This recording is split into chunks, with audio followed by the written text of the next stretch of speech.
Welcome back, everybody, to episode now, is it 12 of the MC Events podcast? I'm here today with Gilan, of course. Hello, Gilan. Hello. And we are going to be watching another event. This one is Conquest, the charity event, which happened a couple weeks ago. And we're watching Lucky Ness's perspective. So, Gilan, on the count of three, let's start it up. 3, 2, 1, start. Yeah. Usually people count up when they say that, but okay. You know, counting is hard. What we'll see at the start here is they are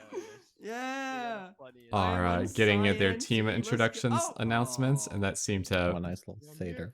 Broke a little bit where it was putting the wrong team up at a time, but it didn't seem to cause really any issues. And that way, it was just kind of made for some funny moments as multiple teams leapt at the same time. I like obviously they went with the classic teams based on animals and colors theme.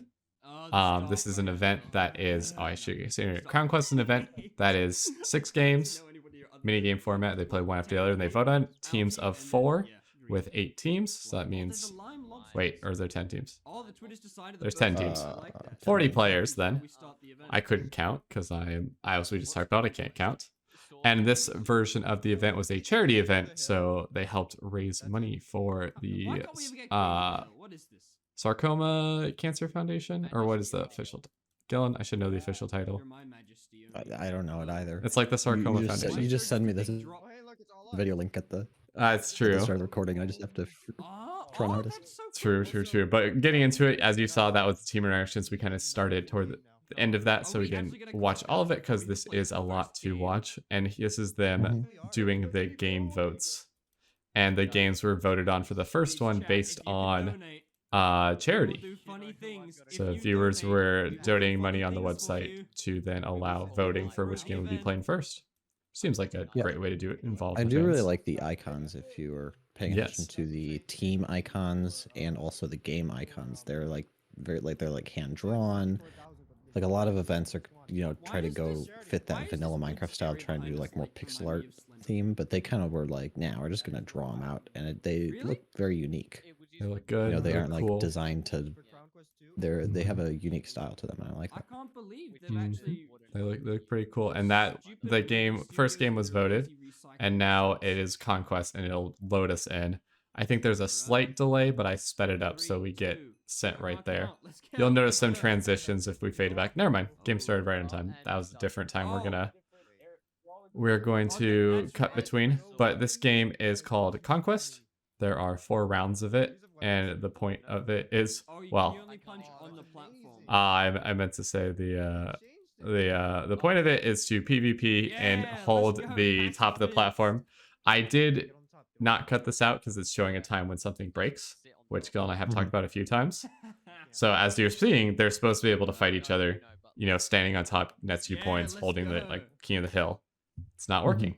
So what's going to happen? They're going to get the event organizers are like, hey, wait, something broke. Uh-oh. That's usually the first one that happens, right, Gilan? No! And then you go, let's reload that. And look, they reloaded it. It works now. You're able to actually hit each other the whole time and do PvP. And still points are being given for having time on the top. So I will say that currently there wasn't really a start game countdown. It just kind of started. I think that's one thing, especially if people are loading in and then the game just starts immediately. Sometimes people's computers are slower and they load chunks at a much slower pace. They can't move right away. They have bad ping. And that's why a lot of games usually have like everyone kind of spawns in a cage and then they open up just to make sure everyone's ready, everyone's good. Okay, we can go. As well, this is going to be a thing we point out this time, and we'll notice it again when it happens later in the event, is that some of the games do have that format, Gilan, where it puts them in before a starting line or something like that. It explains how the game works, and then the game begins. Other times they get thrown right into it, and there's not a great explanation of how the game works. And so then it's confusing when you're expecting one or the other, and the opposite happens. Yeah.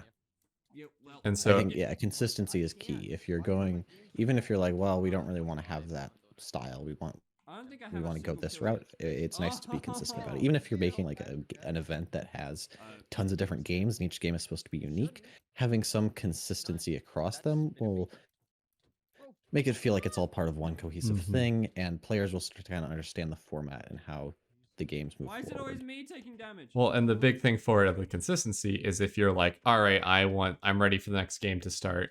I expect it to like have a starting soon kind of thing and get me an explanation how the game works. Instead, you spawn straight into Conquest and you're already like PvPing running forward. You're like, what do I do if you don't know the game? Don't worry, guys. And so it's important just to have that moment for players to understand how the game works and just get that brief introduction to it before they actually start playing it. Having said that, we're talked that into the ground already, and we're gonna mention it when it comes up in later games, just to highlight it. But what do you think about this game, Gilan? Bongo, drongo. I like the concept of like a King of the Hill. I do like that. And I do like the fact that I think so. Is there multiple games happening at once, and there's like one person per team, or what exactly is happening? It is I think they're either all 10 teams are in here or there's 2 separate ones happening. But it seems like at least 4 teams are in here, so maybe it's then 5 teams in each. Because it also doesn't seem like there's 40 players. Yeah, it's definitely split across, which I do like because I feel like this with that many players is very chaotic. I think anyone who's ever played like Hypixel Party, and there's that one like fish slap game thing, you know what I'm talking about? When you have tons of people, that it's just chaotic. Like there's just like you can't like be good and get points. It just becomes a game of luck. So I do like they have less players. One thing I think that is an issue is that Locky, who we're watching right now, seems to always spawn in the same place. Yes. And I don't think the map is like symmetrical 4 ways. It is not. So you can actually see Locky has to do this really annoying parkour thing every time to climb up. And that's different depending on where you are. And some are probably faster than others. Yeah. So then giving you an advantage. And we said that we think there's 2 separate ones. I think they might actually be all in the same ones. So it's kind of the colors he attacked. And I see teal, green, purple, pink, orange, red. He's yellow. Okay, I haven't seen another yellow. He's yellow though. Oh, you mean it's 1 per. Oh, that's how they're doing it. It's 1 per. So yeah, it is 1 per. It's 1 player per each team going at once, and they do each of the 4 round areas. That's how. Yeah, I do like that design because it actually kind of turns into an individual game, and that's kind of cool. Where's the hill? So I like the arena switch. I think we've actually talked about this before when working on our own events. The idea that like one way to make a game interesting between rounds instead of just playing the same thing 3 times is take the gameplay, keep it the same, but change the setting, like change what they're fighting in. Like in this case, the map has changed, so now Lucky's no longer running the same exact way 100 times every time he dies. He can actually go a different route. The map's different, and it starts to kind of shake the game up. And you can actually see like different people are making their way up here. He's fighting different people. It's not just the same thing over and over and over again. The thing though is it does feel repetitive within a round because, as you said, he spawns in the same spot. And it seems like for him, he finds the optimal line, which is run up the staircase, but he doesn't see anyone's on it. So it's just essentially there's an extra. It's essentially his respawn time is running up the staircase. Yeah. Even though it's supposed to be an instant respawn. Where do I see my score? So it would be like one change to make would have people randomly, maybe randomly spawn, maybe have it periodically rotate where you're spawning, but kind of just like shuffle people's spawns up. I'm guessing the way it's probably is right now is this: each team color has a spawn point, and the player on that team spawns on that one, and that's just how it is. But if there was a system where each one has, a number, and each time you die, you picks a new random number and you spawn at that one instead, maybe that could does something like that. Or if like every 30 seconds, if each round's 4 minutes, the spawn moves 1. Or like it gets randomized, not necessarily moves 1. I mean, I guess it could rotate because even if you're next to the same people, you don't necessarily fight them at the bottom. Yeah, so it's not like something like a Sky Wars game where you end up fighting the people near you. I also meant, we forgot to do our classic disclaimer as we started this. Like the point of watching events and giving reviews like this isn't to be like, hey, this event did all these things wrong. This is how they could do better. It's just to acknowledge that events are a lot of work. There's a lot of decisions you have to make of how to, make things run smoothest. And from our perspective, there's like a few things that with a little bit of extra, feedback or assistance of seeing what could be improved, there's a lot of ways to take events to the next level, just making some small changes. So we always want to respect all the people at Crown Quest, all the work they do, and highlight that all of this is awesome, and it's great that the event continues to go as well as it does. Yeah. The thing does feel kind of weird about this game as well to me. You said you liked it as the individual aspect because you're essentially one-on-one PvPing. I haven't checked, but I think it is the case that you fight the same person from the other team every round. Yeah. And you could imagine if by unlucky chance you're the worst PvPer on your team and you're with 9 really good ones. Yeah, that can happen. I think having a thing where when the map switches, when it has a new round, also randomizing the matchups and changing who you're playing against could also make it more interesting. If you think about it this way, like Locky went from the ice to the nether, and like Mighty Brothers, who he's fighting, also went from the ice to the nether. Instead of going ice to nether, he went ice to then a different one. And so just the cycle was different people. And so then they're going against others and not just facing the same 9 people each time. As well, that is a small thing to pick out and likely is a lot of work to do. So we acknowledge that, it plays pretty well. And it seems like a fun PvP game. It just seems like a couple of tweaks to kind of, make the map symmetrical and fair, and then change up spawns so it's not so repetitive.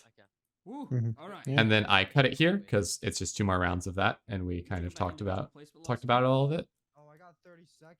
And then what happens for this for voting is between each of the games, they picked random people essentially to vote for the games. In this case, they took the commentators because again, it's a charity event.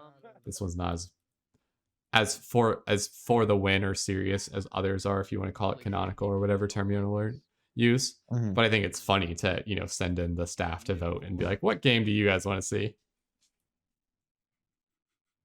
Like just or the staff could always vote, just decide whatever they feel like it. Like, oh yeah, we're gonna play.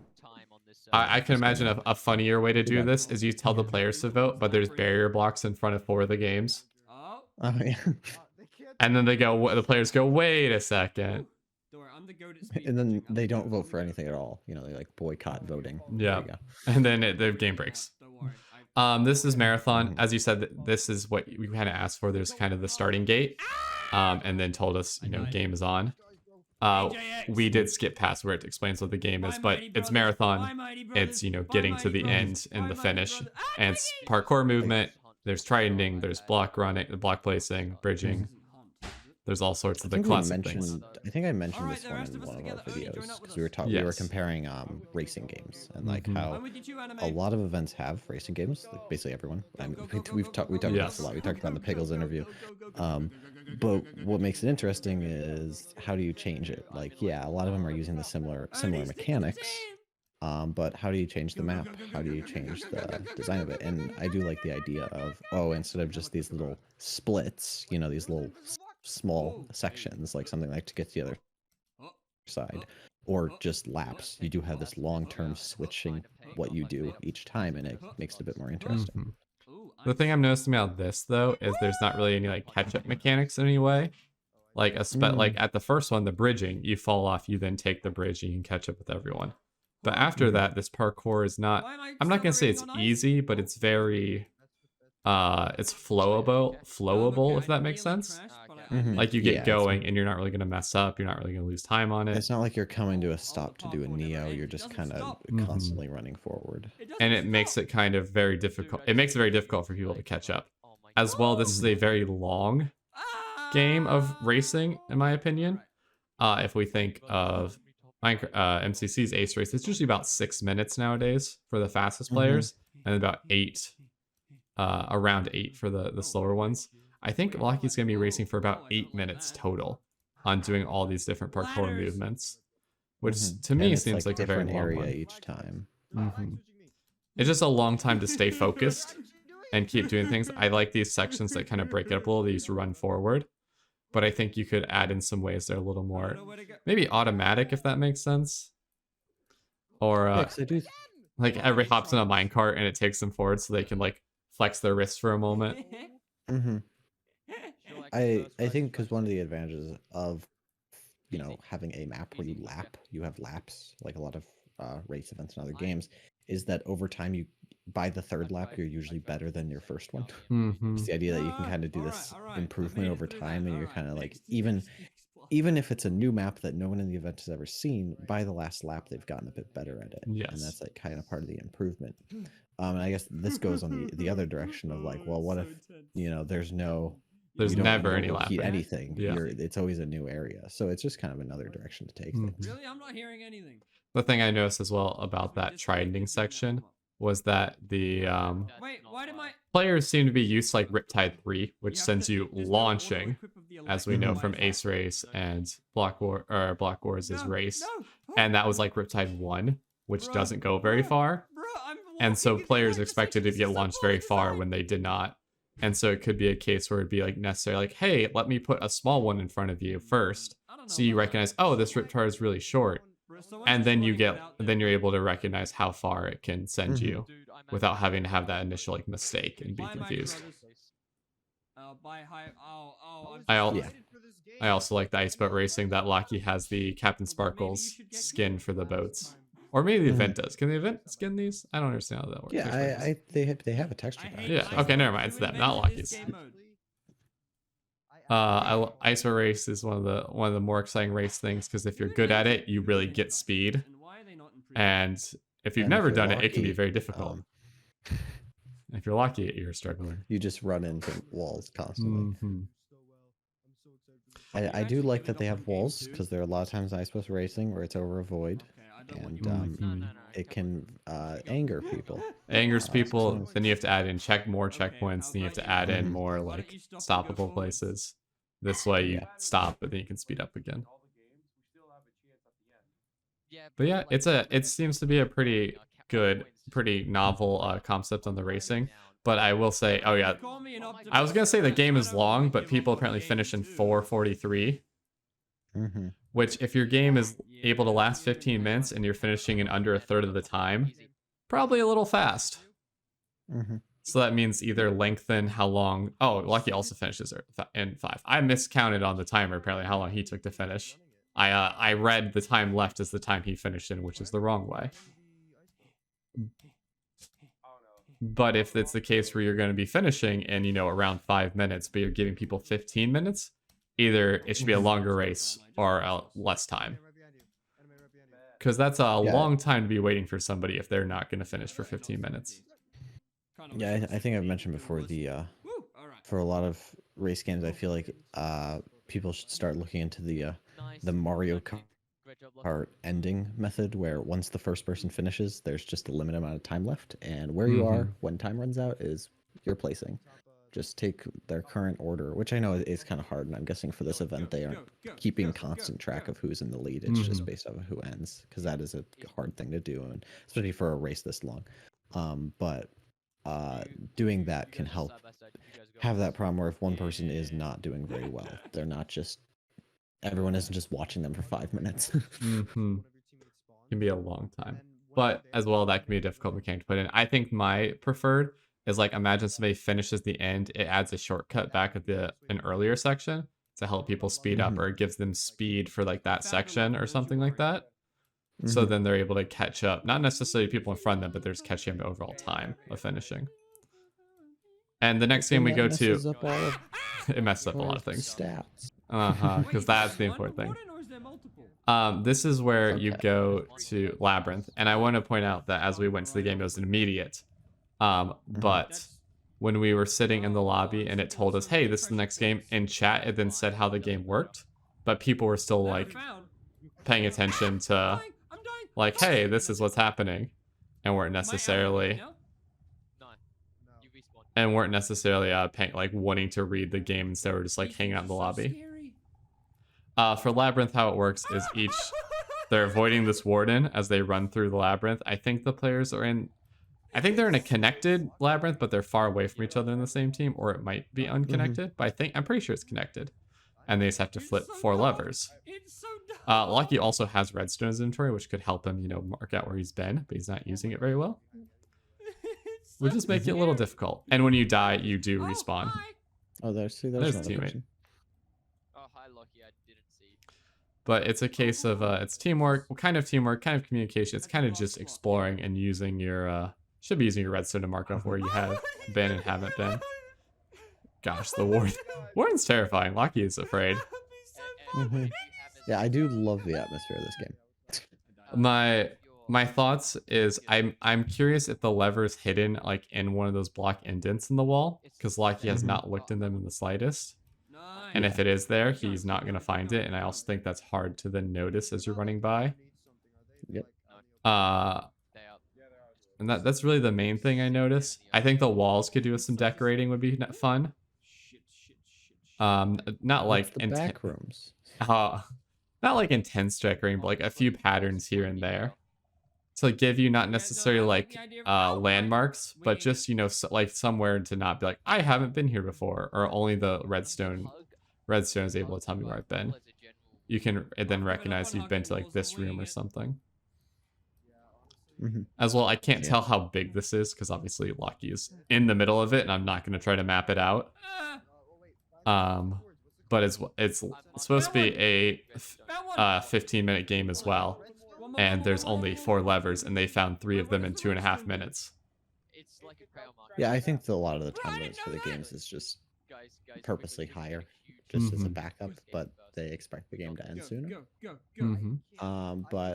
And I mean, I guess that's just a design choice, but I would go on the side of making it so the game can just be ended early. Like, it's kind of okay if certain groups don't finish all the time. Sometimes you just have to end things.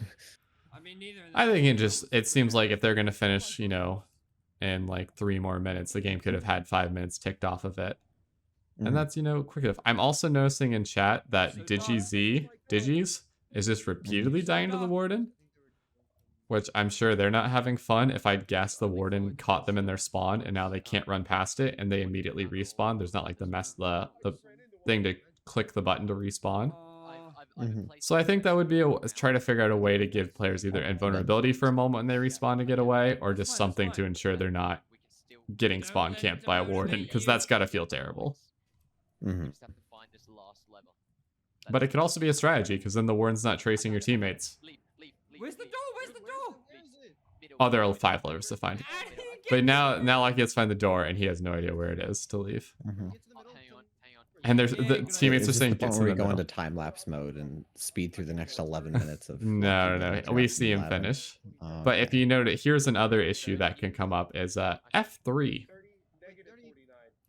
His teammates know where the ending is, so they're telling him the coordinates, so he can just run in that direction, which kind of breaks the game a little bit. It's so dark. And yes, it'd be nice to like tell players, "Hey, don't do this." But if the option's available, players are going to take it. Yep. Because it feels frustrating to be stuck like that. So overall, it seems like a pretty good game. I think the levers were actually shown well, because there's the diamond block floor. It was like very obvious. The thing I'm noticing is just making it be a little friendlier to players who die if the warden's stuck on them, cutting down the time, how long the game's supposed to last, and then still getting slammed by the warden. Still getting slammed. And then adding potentially a little more decoration to the map. If it's just straight the backroom scene, I understand that theme, like I get it, but I think adding just a little more variance makes it a little more playable and fun. And Gilan, welcome to a building game. Woohoo, building game. Actually, well, we should be. There's no such thing as a building game. It's all visual memory game. That's what it's called. Block placing visual game. Memory and resource. It's block placing game. Yeah. Block placing. It's connect the dots, but you're filling them in. That doesn't actually make sense. They have to copy the build that's up there down below them. They get 3 shulker boxes to grab everything in. Oh no, that's right.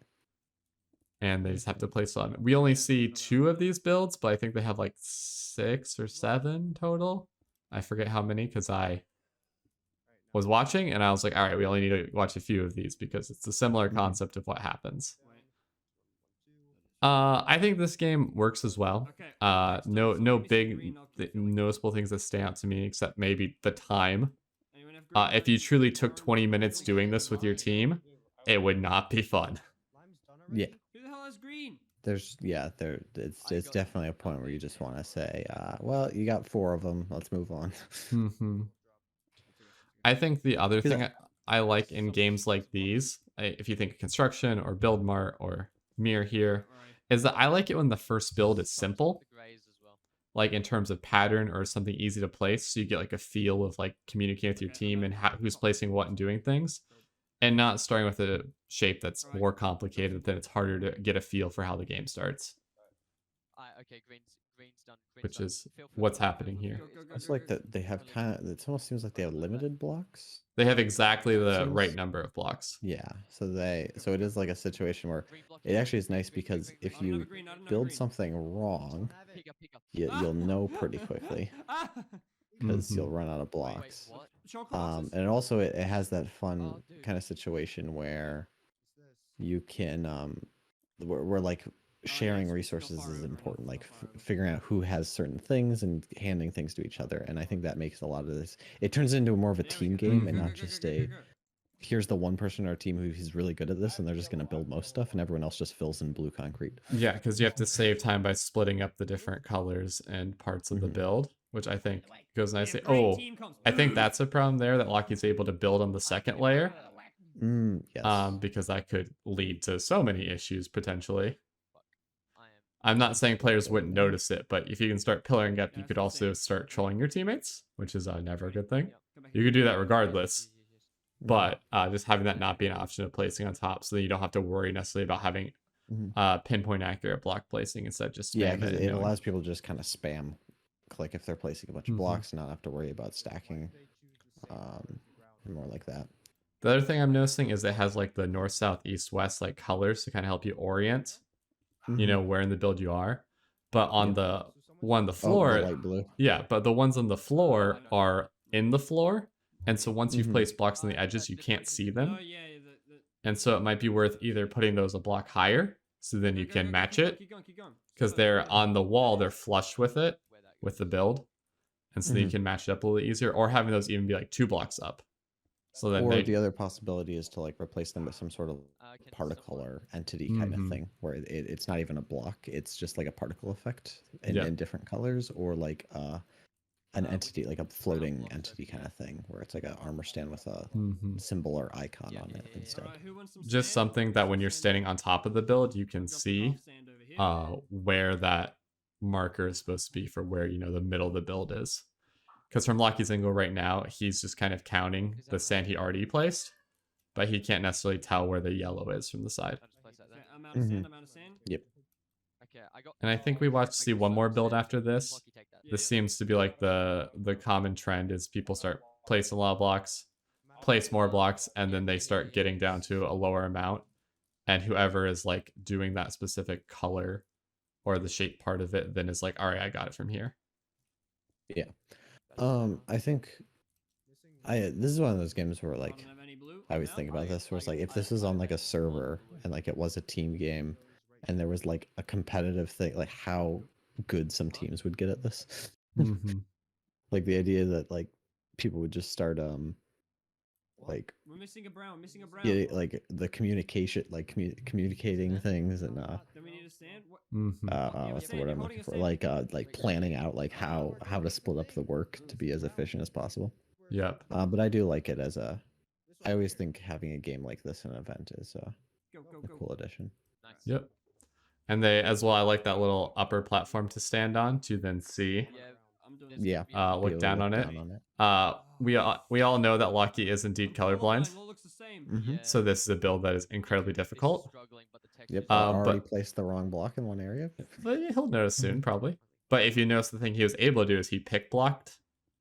He walked up to that orange terracotta on the build, pick blocked it, so it made his cursor go over that right one, and then he doesn't have to worry about placing as much. But this is a build that even for me, the oranges all blend together a little bit. Yeah. So for him, it's got to be very difficult. Yeah, you're good. But regardless, building games, block placing games, whatever kind of games you call them. This is another one to add to the bunch. It's a matching build, but more of a teamwork style. And we saw this also in Mayhem, or was it Mania? I apologize that they all blend together. It's not my meaning that they all feel the same.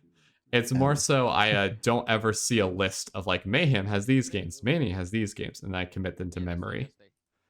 which I should do at some point, considering I've watched many of these. But they had the one where you had to walk into the little like building, look at the build, and then walk back outside and match it. Where this is again a different iteration on that concept. Yep. But overall, I think good. I think the only thing I would say is, you know, making the cardinal direction or markers a little more visible. Not making it a 20-minute game. Because I have to imagine if you were struggling with team communication for 20 minutes, someone might get hurt emotionally. No, but like that's a long time to be doing this in comparison to like a PvP game or a parkour game. That it could get very frustrating.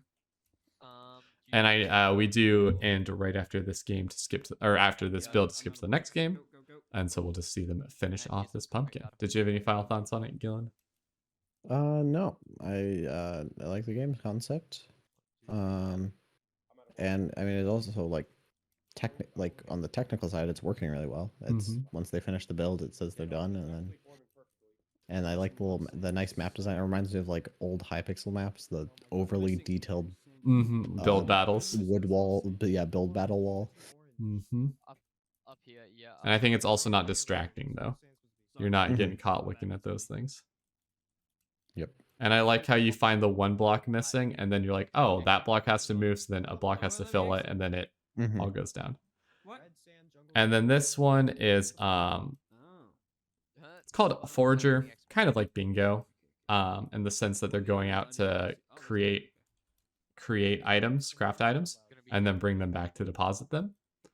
So I won't call it Bingo because there's no bingo board, but the concept's the same of resource gathering and then craft what you need.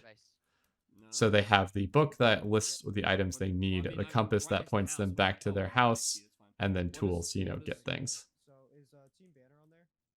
Team banner, yes. What's your initial reaction to it, Gilan? I haven't seen too much, but I do remember seeing this game a while ago, and I did like the concept. I think it's one of those where yeah, I'm doing the same with all these mobs here. this style of game, some people really like it and some people hate it.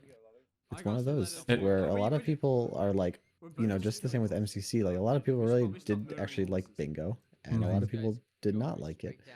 And sadly, some of the people who did not like it were the developers.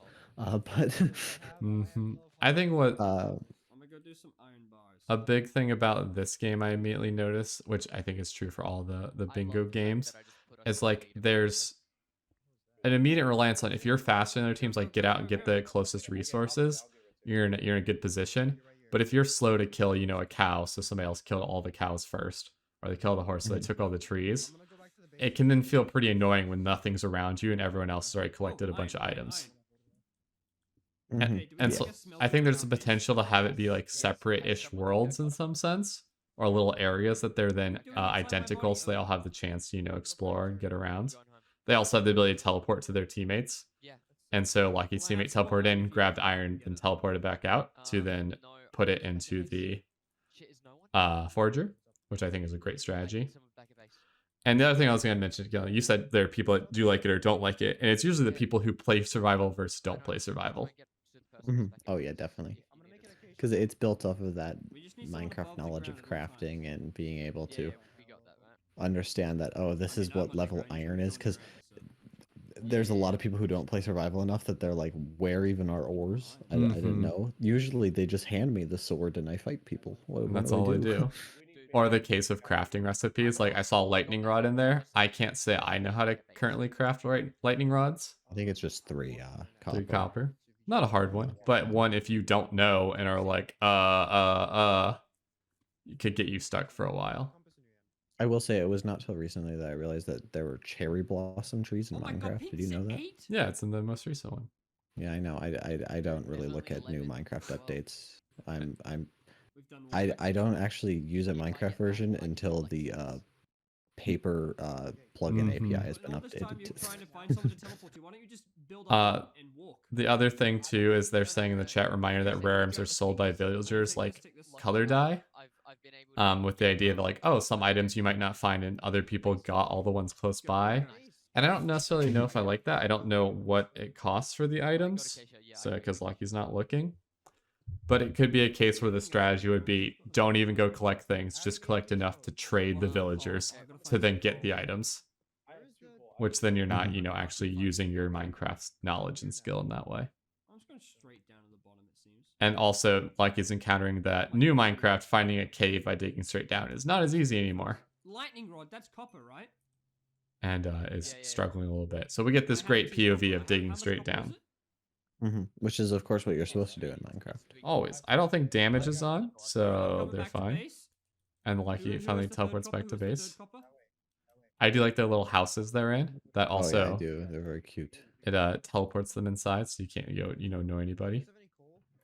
And then you throw your completed items in that chest. I would like it to somehow be a little differentiated more than just a sign to say like this is the final chest, because there's also a chest to just keep your stuff in. Big red arrow that just points at it.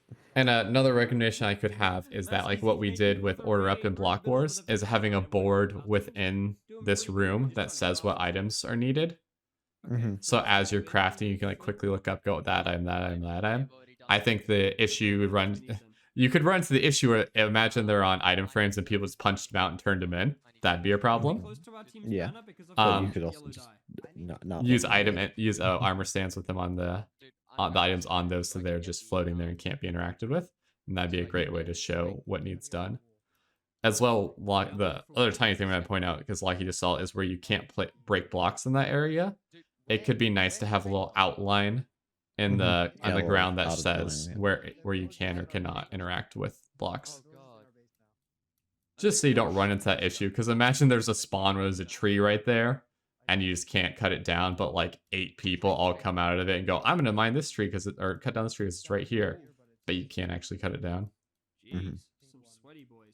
As well, this was another 20-minute game on the timer, and Pink finished in 5:19, which is very fast. Lucky being toxic. Welcome, Raiden. Sorry I'm not responding. I should probably be a lot more responsive. Lucky getting him. I will say, no, I won't mention that at the moment because it's not needed, but it just seems like a case of it's a hard game to find all the items, and if you get like the better, like not spawn location, but if you go the right direction or go toward the right items, you could end up being much faster than somebody who just happened to go the wrong direction without knowing that there was a right direction. And so that's my other recommendation of having the separate areas that players interact with to find all the stuff, instead of having them all be in the same one, where then there's kind of a fight over resources, even though they can't actually fight each other. Stop hitting your mute button. I also think Lucky's team is struggling to communicate about what they actually still need. I'd like it if he'd open the book again to show us if stuff is being crossed off, but I think it's not, so they just have to remember what they have or haven't got. I don't know how you'd communicate that using the book system of saying what has or hasn't been done. It looks like there is a board. I just saw that. The headline. Yeah, there's a bunch of lights. There's a bunch of lanterns on a big board. But it's one of those things where it's kind of like you have to go look at it. You have to look at it, it's out of your way, and you have to find your color, find the item across it, and that's just a lot to do. Also, if you just if you just saw when you clicked on the villager, it was a bunch of sticks gets you dye. So you just have to turn in 16 sticks for some dye. Which is, if you know that's the case, in which you should if you like look at it immediately, you're always going to get wood. So why not trade sticks for dye then and not even bother trying to get anything? Okay, so yeah, not getting crossed out on the thing. That would be a nice feature to have if it was crossed out. But again, that relies on the book being updated and constantly being checked. And I think it's a command block events that could be very annoying to do. And I also compared to, I mean, because that's the advantage of something like MCC's Bingo has, is that they basically have a custom map that is constantly being updated, and that's all with the advantage of plugins and packets that you can kind of do stuff like that. You can't really do that with in this way. I was gonna say they actually toss the items down the chute behind that chest, and I feel like that could just be a little more prominent as the spot where things go. Just because it's pretty important to how the game works to know where that is, and you don't want to accidentally forget to do that part and just like leave them in the chest and not throw them down there. I'll take 4th. That's respectable. And then they finish Oh, in 8 minutes. But as we said, the first team finished in 5, so that is ridiculously quick. My placement, please. And then we chill here for a minute to finish talking, because I think we got, was it game 4? Hey, back in the top 10. Was that game 4? I don't recall. I think We'll that was find out game soon. 4. Game 'cause 4. that would, we had Marathon, Conquest. Oh yes, we have Hunt, which we only watch 4 rounds of out of 9. Is this bow game? It is a kind of boat game, yes. Is that not cheating? I watched this briefly, so I might have misunderstood, but I'm pretty sure it's a similar... yeah, it's a similar game to BattleBox or Extraction. Both teams, 2 teams spawn at a time fighting each other in 9 rounds. You have bows, 1 shot, 1 kill. Fight. That's I all. forgot what. There was I believe there's a public server that has a game very similar to this. I'm blanking on it, but I know that there's a lot of people. Oh, it's who not have 1 that. shot, 1 kill. It is multiple shots and regens on. That might be the difference then, because I know there's a public server. That's where it's on. I mean, Hypixel has it. There's a server that's like just all this. about it. Mm. It's basically just this, and it's a lot of people have montages of them like doing tricks. I'm upstairs. That makes sense. And I'm noticing as well that the health regen was only while they still had hunger, and hunger is now out, and so now you get attacked. Yeah, maybe if that's a purposeful thing, I do actually like. It makes sense because I think we were talking about Why? in one of the other events. I forgot if it was I'm dead Mania or now. Mayhem. I think it was Mayhem. I think it was When they had one of their games, there was this issue where nobody was dying because they were all just regenning very quickly. We were holding And this game, I do like that the way that this works is that like Lucky only had to get shot about 4 times before he died and was not able to just run away and gain health, which meant that the game actually ends in a sensible amount of time. Mm-hmm. The thing I'm noticing, like, it's a classic team v team round style of PvP game. So like that comes with the pros. You get to play every team once. You get to figure out your strategy as the game goes on. And it also has the downside of the game can often feel very long because you play 9 rounds of it. And the other thing the only thing I think worth talking about then is like the map design a little bit. And I think it's a fun concept, this restaurant rivalry going on, kind of like the Krusty Krab and the Chum Bucket, and it is symmetrical, which is, well, almost symmetrical. It looks like the signs are different with the burger versus the hot dog, but you can't get up there, so functionally symmetrical. Yep. But it seems like the gameplay things I see is it's hard to tell where your teammates are, and that name tags are on too. Yeah, I think what would make this better is if you hid name tags and then gave teammates glowing. Now, I understand that this being a command block event, having glowing based off of who's seeing it, that's a whole packet thing. It would probably be, if I were to tell, I would use a plugin. There's plugins that allow you to basically get players glowing on only certain people's teams. So just end up using that. And that would be very advantageous because then you can quickly scan where your teammates are and like be able to tell where they are. But also it means that you can hide name tags and still be able to tell who your teammates are, but it means that people can hide behind corners and kind of get like sneaky shots, because right now Locky can just see, oh, there's a person over there. Yeah, you can it's very hard to also just shot his teammate, but it's very hard to sneak up when somebody could just stand up here and they can see the name tags against the white and then just call out to their team where people are coming in, when it's instead you have to expose yourself to danger to be able to see where people are. Yep. As well, it seems like with that case, or with how it's set up, there's nothing really to fight over. It's just, go in, try to kill their team, get the points, and get the win. And so nothing's making teams give or lose ground other than like getting hit. And it's hard to hit somebody who is not fighting over anything or like trying to hold a choke point or something. They can just always back up. Yeah, like Locky right now is basically just jumping out, hitting a shot. A lot of them aren't making contact and then just running back. And then also because that hunger bar is still full, is currently regenerating. And that took every time he did that was like at least 10 seconds. and then the round ends with not everyone even dead. They got 2 kills, but 2 people still alive on the other side, 4 people alive on their side. And it's a case where you add something to fight over, whether items, whether you add in like a sword or something you grab, or a very weak weapon, or add in health potions that spawn every so often. There's just something to add in that gives players something to fight over. Because otherwise you get this issue where it's just a stalemate. No one's going to move forward. No one's going to fall all the way back. Yep. Okay, upstairs. I'm upstairs. And I do like that Lucky, I don't know how I feel with the fact Lucky could throw his bow on the ground, because that's a problem. But he's able to pick it up immediately, so not an issue then. I think people in events should unbind the drop item button. Yeah, kind of just like. Well, but except if you're in that building game, then you got to be able to. No, put they it just back on. open your inventory and drop it. Oh, that's true. Yeah, you can do that. Because that's gonna lose like fractions of a second. Whereas if you drop an item in a PvP game, you die. Oh, I'm losing hunger? Why is that a thing? Lucky has just figured out how the saturation works, or how saturation healing works. I also dislike that this is a game where turning on hitboxes is optimal. Because it feels wrong. So if you guys want to try, I'm Yeah. very much the human being, so I forgot if there's really a way to block them.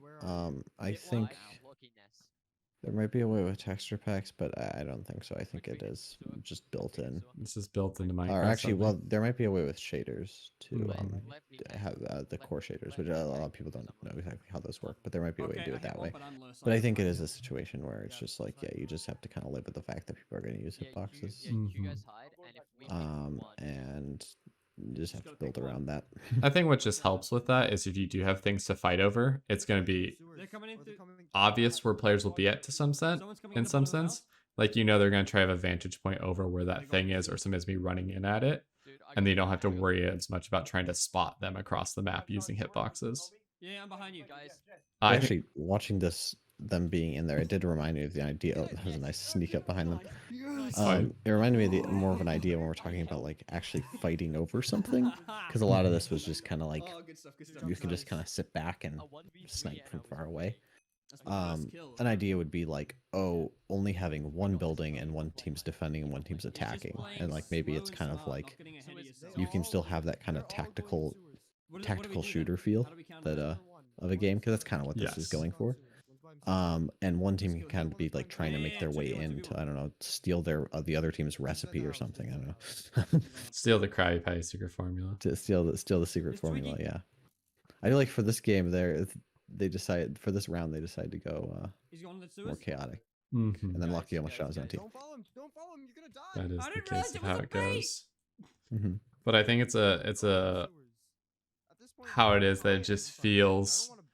It feels like there's not a lot to fight over, and if you're a team that knows you're going to get killed, you're just going to hold a vantage point and just shoot out, back up every time you get hit, and then you're not going to lose the round because you're not really going to have a chance of dying. And so just having something to fight over makes it then more, makes it more exciting, action-packed. Yeah, like all the words you could use. The game's not too exciting right now if people are just aiming down a hole, just waiting. Don't draw. What? Don't draw. I want to draw. Yeah. Did you die? It's just the reality of it. No. But I always do. I like bow games. I know Joey likes bow games. I love bow games. And I think that there's a lot of things you can do with bow games, and I do like the concept they went for here. Do you know how many rounds this is gonna? We're gonna watch this the last one. So I've got better at timing how long we talk about games for, Gilan. Did AJX once? But yes, like they've literally trapped them in this area, but they can't do anything about it, and the other team can just run back and forth repeatedly. Yeah, because neither team wants to take the risk of jumping out to get a shot. And the round ends with nothing. It's not worth losing it right at the end. And there is round 4 done. Moving on to this is the finale game. I skipped ahead a bit in it, but they start in the trading hall for about 5 minutes, which is kind of like a mall, where they can spend the coins they've gotten throughout the event, the total team coins, on items. And then those items they're going to use in a survival games finale essentially against all the teams against each other. And do you use all your coins, or do you want to save some? Like, how exactly does it work? I believe you can use all of them. Okay, Like, so it's really just like if you did well, you get to buy you more get stuff. stronger. Now let's talk about why that could be problematic first, Gilan. Yeah. If the strongest team also has the most coins and then has the best gear, well, they're already the strongest team. So they're gonna have the best time. They're gonna be the strongest at killing other teams. But I guess in a certain way, that's kind of what's supposed to happen. Like the strongest team is supposed to win, and they get the strongest gear. But I think it brings up this opportunity where it allows for. I mean, it's kind of the same way that if you think about like MCC dodgeball, this you could argue like, well, it's kind of unfair the second place team gets to fight for first when they weren't the strongest team, right? Like, why do they get to have a chance to win when they didn't play the best? But that's kind of what makes it more interesting. Like, even if you were the best team overall, that's still this last risk that you have to take. But you're already a better team, so you should kind of be expected to win dodgeball. And what this is kind of doing is saying, like, yeah, if you're one of the last place teams, you're not expected to win, but there's a chance. You have a chance to win it all. And I think that makes it more interesting. And it results in a case where you never feel like you're out of the event. This is true, but as we all know, I have many thoughts about survival/Hunger Games.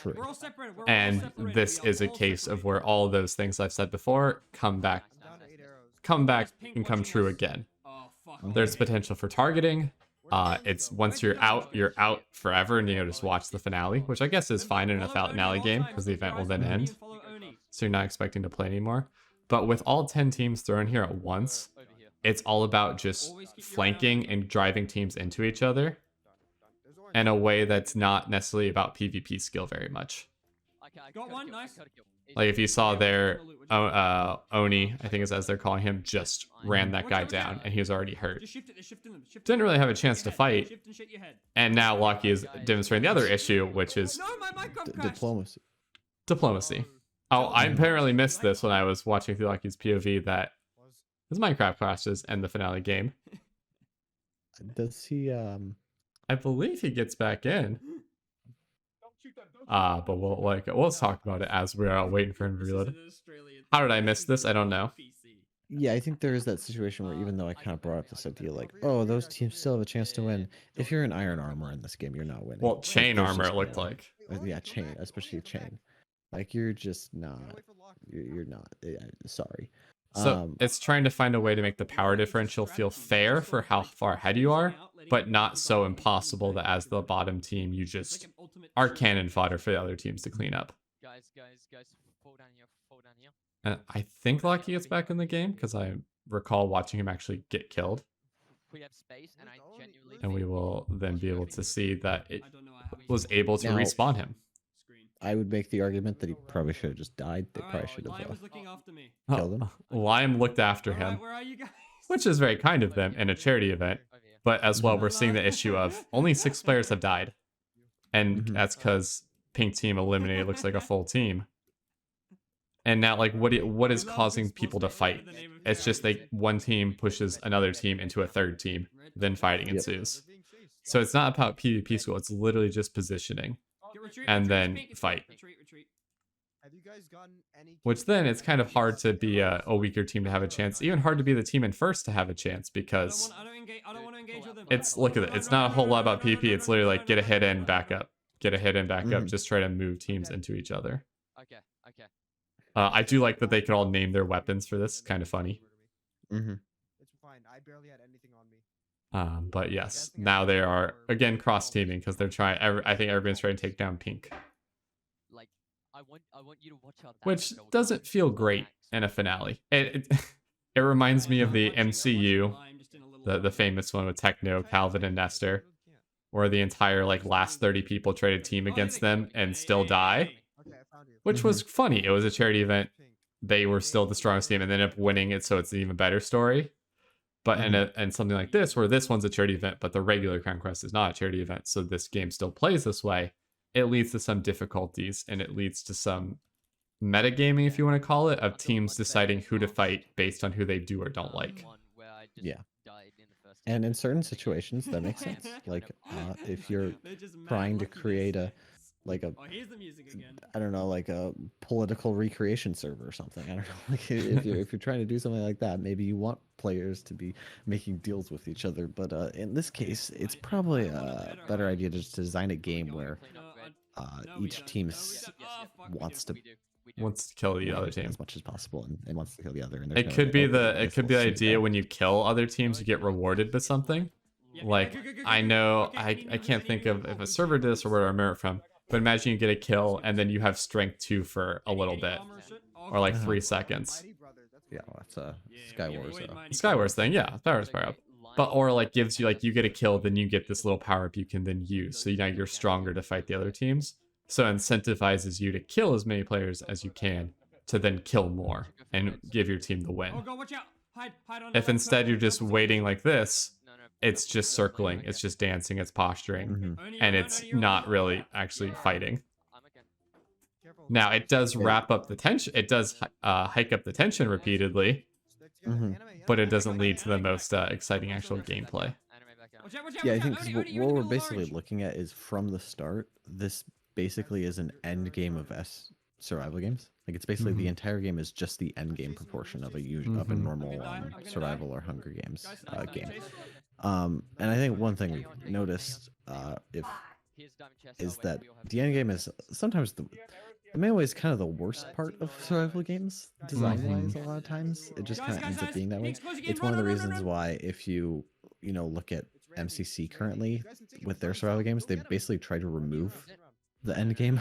They're like trying to move it out of the way or make it end as quickly as possible and just get it over with. Well, they're trying to just make it the end game happen with like under 10 players rather than like 30 players. Yeah.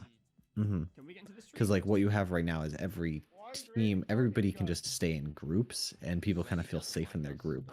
And there's no advantage to jumping out and just going for it. Also, shout out to the guy in the event named Joey, who all the chat is talking to. So it makes it feel like they're talking to me. Hi chat, even they're not actually talking to me.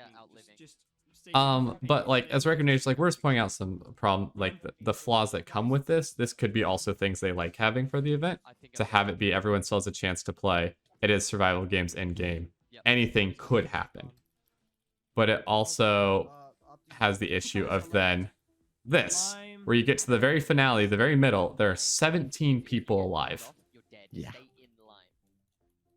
It's very exciting. He's trying to make them all attack one person. Yes. You get this issue of metagaming that's just going to naturally happen because that's the only thing you can do to change the situation. So I think you either, if you're keeping it this way, just adding an incentive for killing other players, that's not just, oh, they're out so you can win now, but is powering you up to then take on people and not just giving you their gear. Because when you kill weaker teams, getting their gear isn't very helpful. But instead it's giving you a chance to actually take on the bigger teams. Would be my main way of changing it. It also feels like the border could move a little faster or move in stages at least, because it has been very slow to get to this point. Like I also skipped this ahead. Other possibilities is I like what MCCI does with Hole in the Wall, where you just have some random things happening that's out of the player's control at a certain point. That just kind of like, creepers showing up or other things attacking. And a lot of times people don't really like that because it kind of feels like it's a luck aspect. But I think when you're in a situation like this, you kind of need that. Yes. Because there's also a case where not just the 2 top teams go to this, all the teams are here. So the luck aspect feels not more fair, but it could happen to anyone. Yes. Yes. And the teams have started to team up on pink, and the slaughter begins. Lime is just blocking the whole time as well, so you could have that issue where you're literally just standing in the corner while everyone else is fighting, which does not make for the most exciting kind of playing. And it does not look like the board is going in anymore, and there's still 14 players alive to finish it out. I was like how I do like the fact that even though we're kind of like with these like the diplomacy going on, I do like the fact that it has that feeling of like a risk game where people are working together, but it as soon as the big players are off the board, all of a sudden everyone starts fighting. All of a sudden the slaughter, the things go away quickly. And so now it's going to end. I don't remember who wins watching this, but we'll find out in a It's probably moment. going to be either lime or purple. Looks like it's gonna be lime. But we're gonna start wrapping up here as they finish killing each other. Hang on, As always, this game tweet also yourself. works, but there's a few things we could see that could It's all help come down to improve this, it, it's fine. how it goes. Let's go. And Lion ends up winning it. But we just wanted to highlight another event that's really cool, Crown Quest. Our friend Locky plays in it. So it's an exciting time to see, and their stuff about the event will be in the pinned comment as always. But it's a great event. They keep putting it on, and it's very awesome. So we hope they keep up the great work. And we will see everybody next week, likely for another event, but we will let you know. Well, we'll find out when it's next week. Goodbye.